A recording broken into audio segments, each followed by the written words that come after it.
अगर आपने अभी तक हमारा चैनल सब्सक्राइब नहीं किया तो अभी सब्सक्राइब करें और बेल आइकॉन को क्लिक करके हमारी लेटेस्ट वीडियोस के बारे में अपडेट जानें। अस्सलामुअलैकुम नाज़रीन, हसन टीवी चैनल पर खुशामदीद। दोस्तों, आज की कहानी एक ऐसे जीप चोर की है जिसे फैंटम बार्बर के नाम से जाना जाता है। अब एक चोर हमेशा किसी कीमती सामान को ही चोरी करता होगा, लेकिन इस चोर को सिर्फ औरतों के सर के बाल ही चोरी करना पसंद थे। ये सारी कहानी क्या है तो जानेंगे हम आज की इस वीडियो में। दोस्तों, 1942 जब वर्ल्ड वार 2 चल रही थी, तब अमेरिका की रियासत मिसिसिपी के एक छोटे से टाउन पास्कागोवाला में जंग का सामान बनाने का एक कारखाना लगाया गया। इसलिए पूरे अमेरिका से हजारों की तादाद में लोग और इनके घर वालों को इस टाउन में बात किया जाने लगा ताकि ये यहाँ रहकर काम कर सके।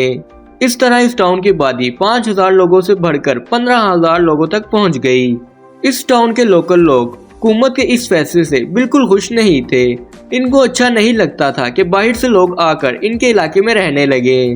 दोस्तों, फिर अचानक इस टाउन में कुछ ऐसे पुरस्कार वाक़यात होना शुरू हो गए जिन्हें जानकर आप भी हैरान रह जाएंगे। इस टाउन में एक चर्च था जिसके हॉस्टल में 2 बहनें मैरी और एडियाना रहती थीं। जून 1942 की एक रात को एक चोर इन 2 बहनों के कमरे में खिड़की के रास्ते दाखिल हुआ। इस चोर ने इस कमरे से कोई भी कीमती सामान चोरी नहीं किया, बल्कि इस चोर ने अपनी कैंची से इन दोनों बहनों के सर के कुछ बाल काट लिए और चुपचाप खिड़की के रास्ते ही से इस कमरे से बाहर निकल गया। सुबह होने पर इन दोनों बहनों को टूटी हुई खिड़की देखकर अंदाजा हुआ कि कल रात इनके कमरे में जरूर कोई आया था, मगर इनके कमरे से कोई भी कीमती सामान चोरी नहीं हुआ था। लेकिन जब इनको महसूस हुआ कि इनके सर के बाल काटे जा चुके हैं तो इस बात से पूरा हॉस्टल परेशान हो गया। ये अजीब वाकया जल्द ही पूरे टाउन में मशहूर हो गया था। दोस्तों, अभी इस वाकये को कुछ ही दिन गुजरे थे कि एक दिन इस टाउन की एक 6 साल की लड़की कैरल अपने छोटे भाई के साथ सो रही थी। ये चोर कैरल के घर में भी खिड़की के रास्ते दाखिल हुआ और इसने कैरल के सर के बाल भी काट लिए और खिड़की के रास्ते ही से घर से बाहर निकल गया। अगली सुबह कैरल के बाल काटने का वाकया भी पूरे टाउन में मशहूर हो गया। अगले दिन जब पुलिस ने कैरल के घर छानबीन का काम शुरू किया तो इन्हें मिट्टी से भरे जूतों के निशान मिले थे। पुलिस ने निशानात को अपने पास महफूज कर लिया ताकि इस जूते के निशान की मदद से इस पुरस्कार चोर तक पहुंचा जा सके। दोस्तों, पूरा टाउन इस पुरस्कार बाल काटने वाले चोर से डरने लग गया था। अब रात होते ही इस टाउन की लड़कियां और औरतें घर में बंद हो जाती थीं और घर के मर्द रात भर घर का पहरा देते थे। लेकिन फिर भी आए रोज किसी न किसी घर पर इस बाल काटने वाले चोर का हमला होता ही रहता था।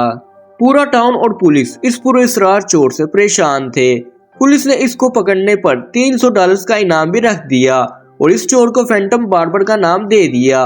दोस्तों, इस टाउन में जगह जगह इस चोर के पोस्टर लगा दिए गए, लेकिन ये चोर किसी के हाथ भी नहीं आ रहा था।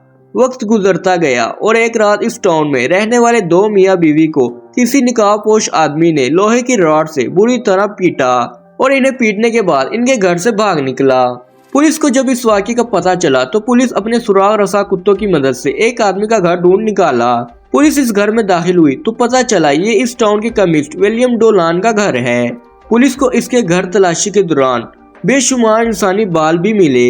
इंसानी बाल मिलते ही पुलिस ने इस बात का ऐलान कर दिया कि इन्होंने फैंटम बार्बर को पकड़ लिया है।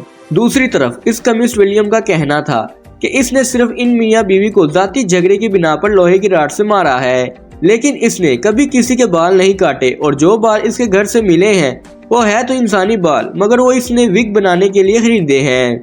पुलिस के पास विलियम के खिलाफ कोई और सबूत नहीं था। इन्होंने जूतों के वो निशान इसके सारे जूतों से मिलाए, लेकिन ये निशान आपस में नहीं मिले। पुलिस ने विलियम को अदालत में पेश कर दिया। विलियम कहता रहा इसने कुछ नहीं किया, लेकिन अदालत ने विलियम की एक ना सुनी और इसे 10 साल की सजा सुना दी।